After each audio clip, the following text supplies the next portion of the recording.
Tânia Fernandes Voz apresenta O Signo dos Quatro, de Arthur Conan Doyle, narrado por Tânia Fernandes. Nota da editora. O festejado escritor escocês Arthur Conan Doyle nasceu em 1859 e o livro em questão, O Signo dos Quatro, foi escrito em 1890, época na qual o preconceito social e o racismo eram aceitos pela sociedade.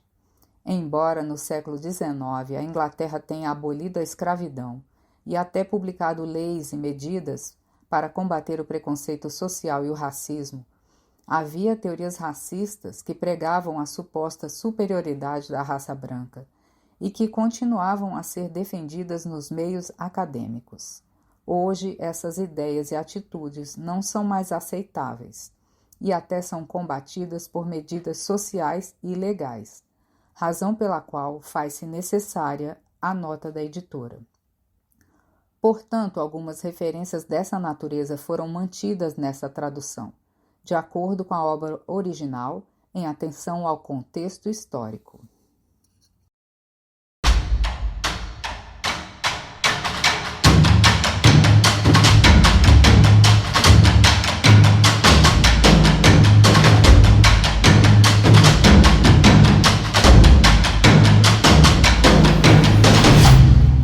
O Signo dos Quatro, de Arthur Conan Doyle, narrado por Tânia Fernandes.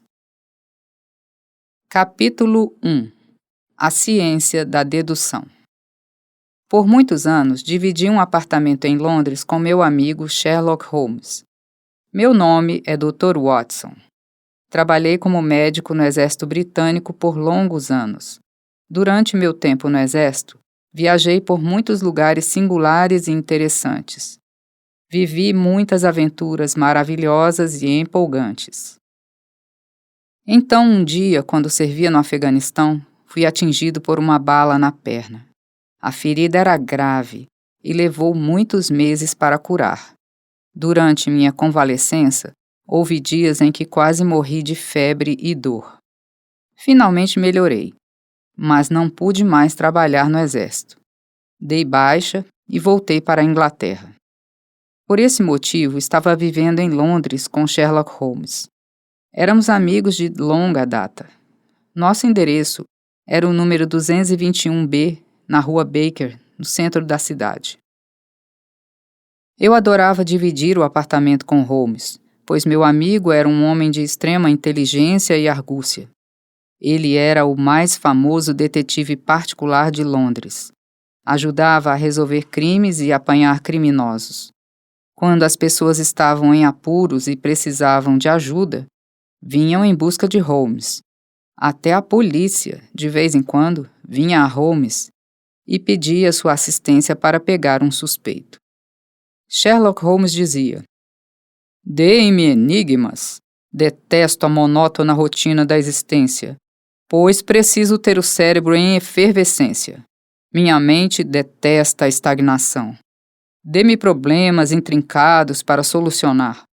Preciso de exaltação mental. Foi por isso que escolhi esta profissão especial, ou melhor, que a criei, já que no mundo sou o único a exercê-la." "O único detetive particular não oficial?" Perguntei, erguendo a sobrancelha.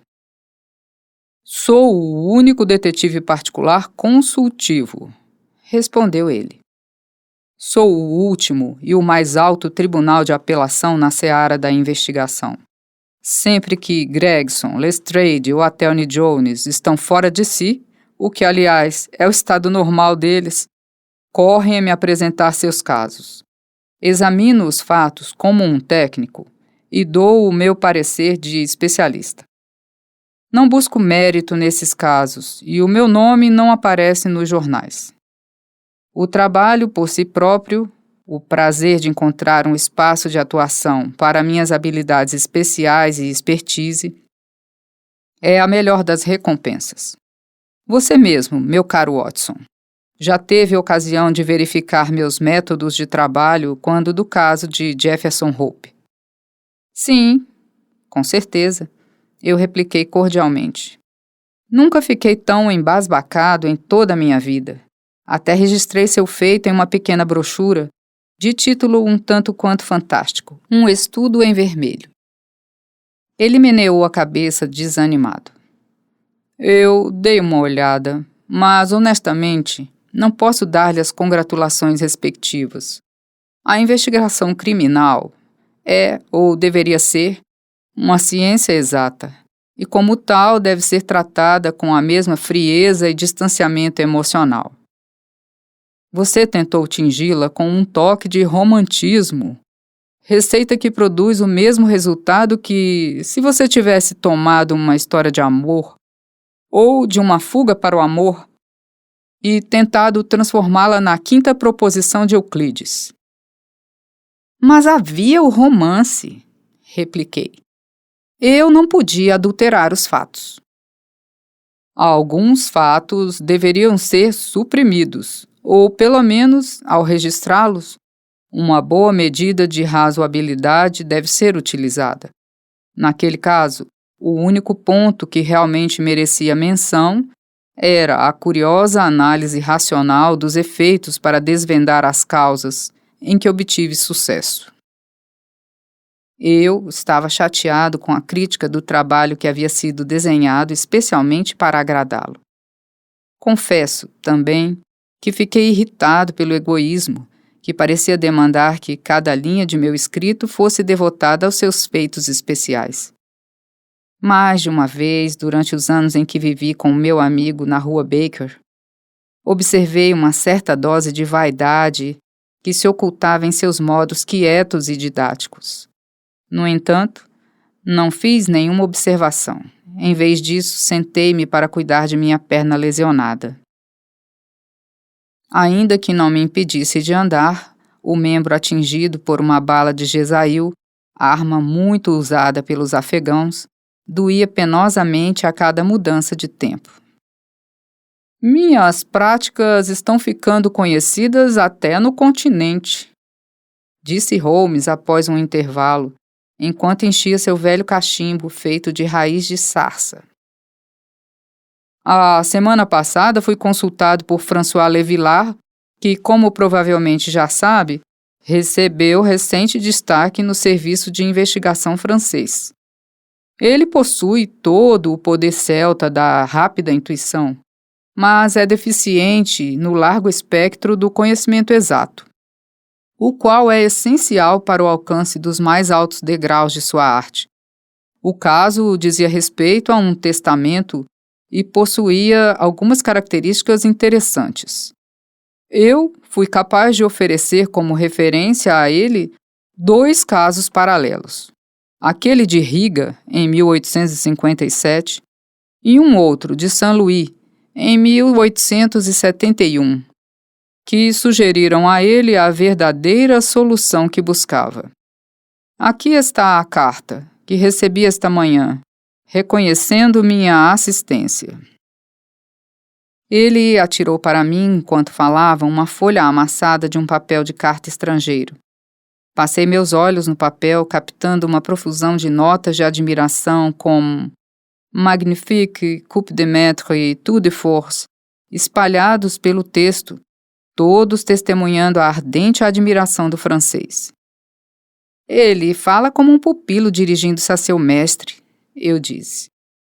Na verdade, ele valoriza em excesso minha ajuda, disse Sherlock suavemente. Ele mesmo tem consideráveis dons. Ele possui 2 das 3 qualidades necessárias para o detetive ideal. Ele tem os poderes de observação e dedução. Somente lhe falta conhecimento, e isso pode adquirir com o tempo. Por agora, está traduzindo meus pequenos artigos para o francês. Seus pequenos artigos? Você não sabia? Ele disse rindo. Sou responsável por várias monografias. São todas sobre assuntos técnicos. Por exemplo, sobre a distinção entre as cinzas de vários tipos de tabaco. no qual enumero 140 tipos de charutos, cigarros e cachimbos, com ilustrações em cores para mostrar a diferença entre as cinzas. Esse é um tema que continuamente aparece nos julgamentos criminais, muitas das vezes de suprema importância como pista.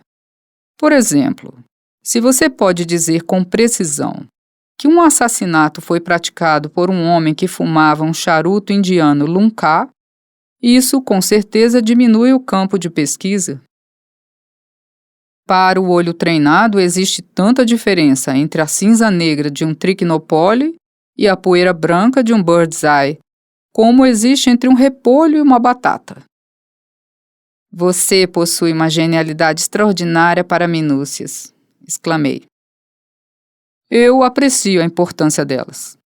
Aqui está a minha monografia sobre rastreamento de pegadas, com algumas observações acerca dos usos do gesso de Paris para preservar as impressões.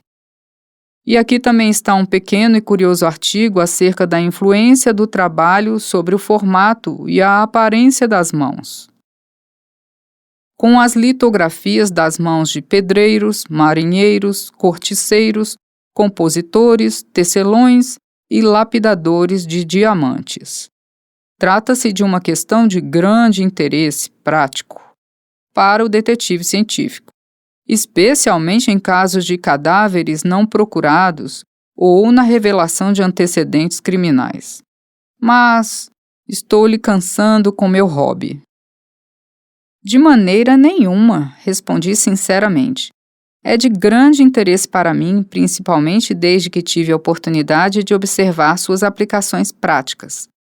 Mas você falou agora há pouco a respeito de observação e dedução.